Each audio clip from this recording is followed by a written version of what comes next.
Welcome back to the Man to Man Sports Podcast. I'm Brad.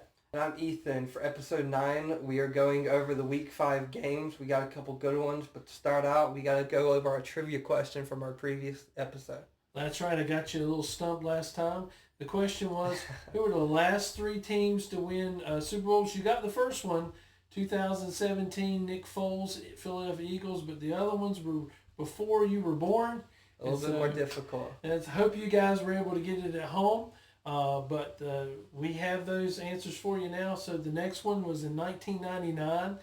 Trent Dilfer for the Baltimore Ravens. Oh, yeah. I've heard about that.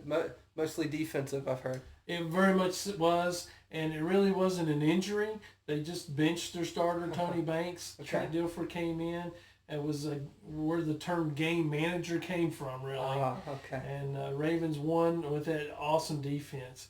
Before that was another defensive team. In 1990, their star quarterback goes down, but they were able to win the Super Bowl with Jeff Hostetler and the New York Giants. Oh, okay. Yeah, I hadn't heard of that one before. Yeah, I was a big fan of Hostetler, but I lost a lot of money on that game that year. Oh, no. They beat the Bills, Scott Norwood's wide right field goal, and the Giants win. Yeah. Oh, well, that's a good trivia question. Again, write in if you have some good trivia questions. We'd be glad to answer them here. We like to do trivia. Yeah, we will even give you a shout out. If you come up with a good question, we put it on the show, we'll shout you out. Yeah, I like that. And so let's get into our week 5 games. We have a really good one to start out, this Thursday night game in San Francisco in LA against the Rams. Rams being the favorites. Yeah, both these teams played tough games last week. Both of them showed they were good teams. Unfortunately, the Niners were reeling from some injuries. Will they be able to be healthy this short turnaround? I doubt it. Rams-Niners, primetime showdown though. Division rivals, should be a lot of fun to watch. Yeah, a lot of people questionable for San Francisco and kind of the same for the Rams defense. But it'll still be a good one. Both these teams are showing they can do it without it because of their coaches, Sean McVay and Kyle Shanahan. Yeah, and we put the Rams into our top 3 trending for a reason, and so for that reason, I think it's going to be a close game. I think Stafford shows that he is still premier quarterback, and he pulls it out. I agree. I have the Rams in this one. I think it'll be a close one and a very low-scoring game at that, too. Awesome. And so we move on to another game overseas in London. Minnesota staying overseas. They got Minnesota versus Cleveland. Minnesota being the favorites in this one. Yeah, big advantage for Minnesota, not having to, fly back home and then back, and Cleveland having to make that travel. I think it is a little unfair for Cleveland. At the end of the day, though, I still think Minnesota's the better team, even with Carson Wentz at quarterback. But, can't sell this Cleveland team short. Quinshon Judkins coming to his own. Really good. Defense has played really well despite this lackluster offense. Can they get something going with their wide receivers? Yeah, it's a good question. Like you said, Minnesota getting like a big up here, being able to stay overseas. And both of these games counting as away games for them on the schedule. So they still get their home games at home. And Cleveland, unfortunately, having to have one of their home games away. Yeah, that's tough. Yeah, I think Minnesota, they need to get the run game started. The defense still needs to continue to be what they are against what we say is, again, a lackluster offense in Cleveland. And I think it's going to be a running battle. Whichever team runs the ball better is going to win. I think Minnesota wins this one, though, again, with the travel. And I think their offensive line and running is just better than Cleveland's is right now. I would agree. I'm going to go Minnesota as well, but it would not surprise me if Cleveland can get to Wentz and make him turn the ball over, which he's prone to do at times. Cleveland can absolutely come away with a win, but I like Minnesota with the advantage here. Yeah, okay, so we both got Minnesota in that one. So we move on to our next game, first 1 o'clock game, Houston at Baltimore. Houston being the favorites. Yeah, surprising to me to some degree. If you told me at the beginning of the year they'd be favored to this, I would have laughed at you. I would have laughed if you told me that these were 2 1-3 teams going up against each other right now. Exactly. So Stroud kept getting the monkey off his back with the win last week, and a big win at that. Will Lamar be healthy? Will he be at full strength? At the end of the day, though, I'm not giving up on these Ravens. yet, and I'm picking the Ravens. Yeah, I think I got the Ravens as well. Home game against Houston, like we've talked about, C.J. Stroud's not been looking good. I don't think Monks is going to be a consistent running back for them. They're just kind of waiting until Mixon gets healthy. Yeah, I agree with that. And I think the Ravens are smart. They give the ball to Derrick Henry. They do the little dump off game. They try to control the clock against this tough Texans defense, and ball control wins it. At the end of the day, I pick the Ravens. I like that. I do agree. Ball control wins this game. Yeah. And so we move on to our next game. Giants at New Orleans. New Orleans being the favorites. Will they get their first win this year? Unbelievable that the Saints are favored here, especially with the Giants with the big win. Jackson Dart looking like a rookie, but looking good enough. Clearly, the team likes him. Will they be able to rebound with the neighbors' loss though? That's what I'm thinking. I think it's the only reason why New Orleans is favorites because it's a home game and Giants are missing their number one player. New Orleans haven't looked good this season though, so I think it'll still be a close game. But I will take New Orleans in this one with their first win. I think if they don't win this one, they could go winless. Yeah, I was getting ready to say the same thing with the Saints. This is their chance to get that win. At the end of the day, though, I like the rookie. I'm going with the Scatterboo Jackson Dart combo here, and it's crazy for a Commanders fan to pick the Giants and root for them, but I'm rooting for Scatterboo here. Yeah, Scatterboo's got all our hearts. We move on to the next game, defensive battle. Denver at Philadelphia. Philadelphia, of course, being the favorites. Yeah, I mean, it's a tough order for Denver. I really want to pull for them here. This could be, you know what? Let's do it. Upset of the week, Denver over Philly. Total heart pick. I like the Eagles in this, everything except for my heart, but I'm taking the. Come on, Broncos, please. Yeah, I'm rooting hard for the Broncos. I think maybe all of America is. People just want to see Philadelphia lose just so they think that their team has a chance. Philadelphia looking unstoppable right now. I do think it's a defensive battle. Which defense causes the most turnovers? I think that's what's going to come down to. Who can have the ball and not turn it over? It's going to be a running battle because they don't want to turn the ball over. They know the quarterbacks can be a little inaccurate at times, and against a really good defense, two good secondaries, two great pass rushes. Yeah. I do have Philadelphia in this game. I don't think Jalen Hurts is the reason why. I think Saquon has over 100 yards. I think that's going to be it. I think Saquon probably bust loose for the Eagles, but I'm sticking with my upset pick. Let's go Broncos. Let's go. So we move on to our next game. Dallas at New York against the Jets. Dallas being the favorites. Yeah, deservedly so after last week. Dallas's offense has showed that they can put up a lot of points. Their defense is still bad. On the other side of the ball, the Jets, The defense is bad, but they've looked good too in some points of the year. Both these teams kind of equal to me, but I do think Dallas's offense is better. I may go Dallas with this one, but I'm still kind of thinking. Sure, and who are the Jets? Are they the run team we thought was going to be the player run option, or the run option pass, or are they this turnover-ridden team like they were last week? Yeah. Can this defense finally show up against the Cowboys? That's a tall order. Yeah. Tall order. I tell you what, though, you said the Jets are at home. Yeah.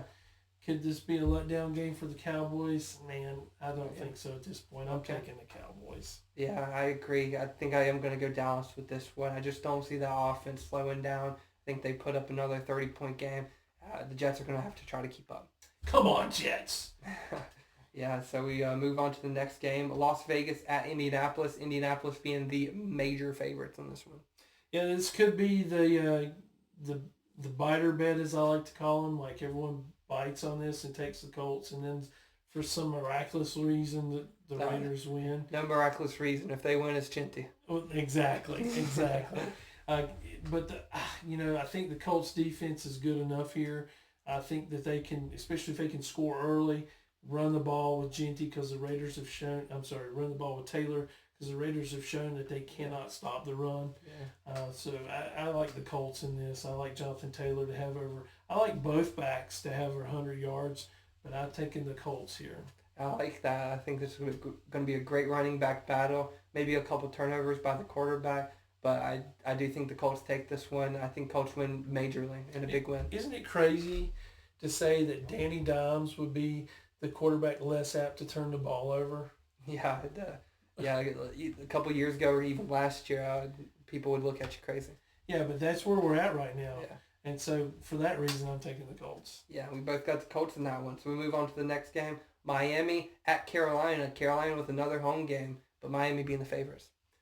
Carolina, you guys have broke my heart every week this year. Yeah. No reason for you to stop now, right?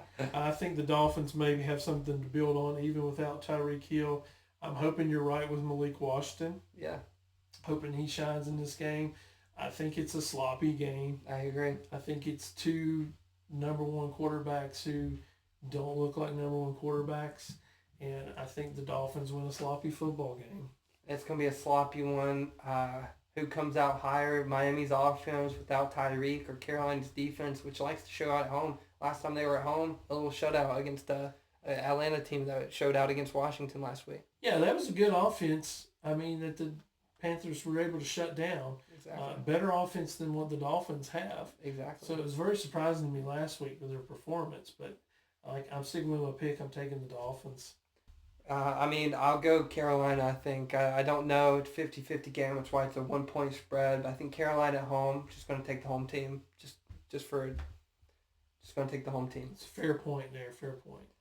All right, we move on to our next game. I love this game. Tampa Bay at Seattle. Seattle being the favorites slightly. So this is my game of the week. I like that. I love this matchup. I think Baker shines again. I think they've gotten a little healthier. Yeah. And I really like this Seattle team. I do, but I think Tampa Bay is the better football team. The only way Seattle comes out on top, I think, is if Baker turns the ball over, and then Seattle can capitalize on it. But at the end of the day, I like Baker's offense better than Seattle's defense. Yeah, I like that. I think it's a really good matchup between Tampa Bay's offense, Seattle's defense, Seattle's offense against this Tampa Bay defense. Can Tampa Bay stop the run? That's going to be the big question. Can Seattle stop Baker? Yeah, and I think the reason it's my game of the week is this is two good teams. I think it comes down to a field goal win. Oh, wow. I like that. I like that a lot. And you said you got Tampa Bay? Taking Tampa. All right. I think I'm going to do the same. I think I'm going to go Tampa Bay. I really want to pick Seattle in this game, but I really like Tampa Bay this season, and I like Tampa Bay's offense. I'm going to go Tampa Bay. Fair enough. Yeah, and so we move on to our next game. Tennessee at Arizona. Arizona, major favorites. No surprise there after the performance Tennessee put up last week. But, the Cardinals are missing James Conner. And Trey Benson, I like him, but he's not Conner. Exactly, but I did like what I've seen out of Marvin Harrison last week. Yeah. The first half was really bad. He was running his routes kind of half-assed.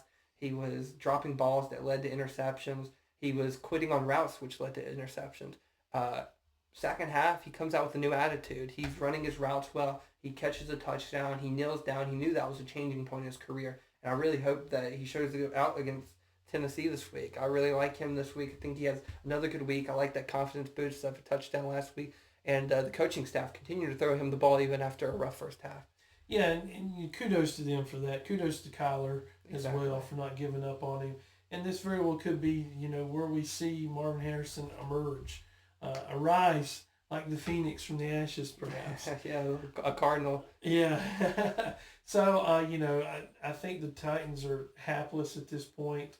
I think we talked about the Cardinals getting that easy schedule, and I think they take advantage of that here, and I think they win big. I agree. I think Cardinals win big, and especially at home in Arizona in that State Farm Stadium. Absolutely. Yeah, we move on to our next game.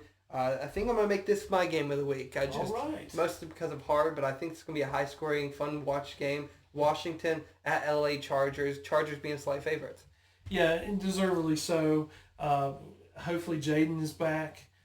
Maybe Terry McLaurin's back, which would make this a very electrifying game. Yeah, I don't think Terry's going to play, most likely, but Jaden is definitely going to play. He's still questionable, but he's been practicing. He's going to be back this week. Yeah, so Merritt's been outstanding this year, but also Rodriguez and McNichols have both had moments where they broke off these big runs. Very true. So this offense has really been amazing running the football on the season, where they're one of the top rushing teams in the NFL. However, it's just you can't run the ball that much when you're behind. And so can they keep the Chargers off the field a little bit and be able to do what their game plan is, which is running the football and then throwing the ball dink and dunk and then taking the deep shots? Yeah, I don't think so. I think it's going to be high scoring, but I think it's going to be what we saw last year with Jaden Daniels. I think it doesn't matter. It comes down to the fourth quarter, and it's a 3-point game, and then Jaden takes his team down the field and scores a touchdown. Yeah, if you're telling me it's going to be the end of the game, who would you rather have, Herbert or Daniels? I mean, those are two polar opposites right there. Yeah, I would take both of them, to be honest. But if I had to choose one, I'd choose Jaden when it comes to the clutch gene. Yeah, I like both quarterbacks too. Herbert, I think, is going to be a star in this league. He will be an MVP possibly one day. But if you're asking me to choose one franchise quarterback, it's Jaden. Yeah, I think it's going to be a really high-scoring game. But I am going to take Washington in this one in a really good game. Like I said, I think Jaden drives down the field and wins the game. If Jaden somehow doesn't play, and I will take the Chargers, but I'm going to stick with Jaden playing and Washington winning. I think Washington does. I'm sorry, I do think Jaden plays. I think it's going to be Washington's not played well on the road, and so I hate to, but I'm going to take the Chargers in this one. Yeah, fair enough. And so we move on to our next game, being Detroit at Cincinnati. Detroit 10-point favorites. Yeah, no surprise there. Goff and this offense has been electric. They've ran the ball well, they've passed the ball well, and the defense has played well in the last couple of weeks as well. On the flip side of that, the Bengals have not looked good either side of the football. Yeah, I'm going to take Detroit in a big one. Me too. All right, and we move on to our next game, Sunday night football game, New England at Buffalo. Buffalo favorites. Yeah, no surprise here either. New England has been able to beat some of the lesser teams, but they're not a good football team at this point. Yeah, they look good, but they haven't really played a Buffalo yet, and I think Buffalo takes this one big. I agree. I think Buffalo wins by 2 scores. Yeah, I agree. We move on to our Monday night game, a really good game. I really like this game. This is going to be my upset of the week. Oh, all right. Kansas City at Jacksonville. Kansas City being the favorites on the road. Kansas City is the favorite on the road against a 3-1 Jacksonville team who, like we said earlier, is just a fun team to watch. They are. I think it's going to be a fun game to watch. This is a great Monday night game. I think it's a primetime showdown where I think these are two powerhouse teams that both are going to make the playoffs. But I think Jacksonville just takes this one because Kansas City doesn't have a fully healthy team yet. Well, I agree with you on that. They are both juggernaut teams, both playoff teams. Jacksonville's certainly shown that they belong here. I am going to take Kansas City in this game. I think it's going to be, like you said, it's going to be a close game, but I think maybe Kansas City's experience shows up and they show, hey, look, we're still here, and we're still Super Bowl contenders. And I just don't think, maybe if this is the end of the year, it's a different story, but right now I like Kansas City. I would think the exact opposite. I think it's at the end of the year. I think Kansas City wins because they've proven they don't lose December games ever unless they're sitting their starters because they're up by so much. I don't think they'll be able to do that this year. I don't think they lose a single December game. Wow, that's a bit bold pick, and you're probably right there. I just think I like Kansas City in this game because they're Kansas City. No other reason. I think it's a good pick. Yeah. And so that's at the last game? Yeah, because we have 4 bye week teams this week. Green Bay, Chicago, Pittsburgh, and Atlanta all on bye this week. Yeah, good chance for all these teams to get ready, prepare, and get some rest. We move on to our next segment, being the Boom or Bust fantasy segment. Who do you have booming this week in fantasy? Okay, well, one of them is a hard pick, 100%, but I think he's coming to his own. I think this team is coming into their own. They're finding their identity. And I think that identity is Jackson Dart and Cam Skattebo. And so my boom this week is Cam Skattebo against the Saints. Okay, yeah, you think he gets over that 20 points, which is impressive, but I do think he can do that against the Saints team. Absolutely. So who's your first boom pick? My first boom pick is Kyler Murray. Like I said, I think him and Marvin Harrison get on the same page against this Tennessee defense, and I think Kyler Murray booms. I think that's a great pick. I think Tennessee is they're broken right now, and I think the Cardinals will take full advantage of that. Yeah, I like that. So my second boom pick, we already mentioned him probably getting 100 yards. I like Jonathan Taylor this week. That's good. To be a boom against the Raiders team who's not been able to stop the run all year. Yeah, and so my boom second pick is going to be the Colts defense, kind of on the same level again against the Las Vegas team that I don't believe in. I think Geno throws a couple more turnovers, and that Colts defense takes advantage of it. Maybe gets a touchdown. I believe in Ashton Genty, but man, Geno's turning the ball over at an enormous click. I think that's a great pick. Yeah, I mean, even if Genty gets 2 more touchdowns, which is very likely, it's only 14 points, and then probably 2 interceptions from Geno, so it kind of evens out, and that Colts defense will still boom. Yeah, and I kind of hate to take a bust because I've gotten wrong with my last 2 bust picks. This one here is, I think, we talk about revenge games and people showing up. This will be Stephon Diggs' revenge game against the Bills. Okay. But I think he's their only weapon. I think the Bills hone in on him, and I think he's got to have a rough night. Yeah, I like that pick. That's a good bust. My bust this week, like I said, I don't think Jalen Hurts plays well against a really good Denver defense. I think they're going to have to rely on Saquon Barkley. Maybe Jalen Hurts goes for a couple runs, but I just don't think he throws for 200 yards. Yeah, I think that's a good pick. I actually pondered making Hurts my bust as well. And not really a knock on him as much as just the team they're playing against. Exactly. And the styles of offenses that I think are going to be heavy run. So it's a good pick. Thank you. And so that's our Week 5 review and Episode 8 of the Man to Man podcast. Thank you for tuning in. Make sure to like, comment on what you think your picks are going to be this week. And we'll see you in the next one. Deuces.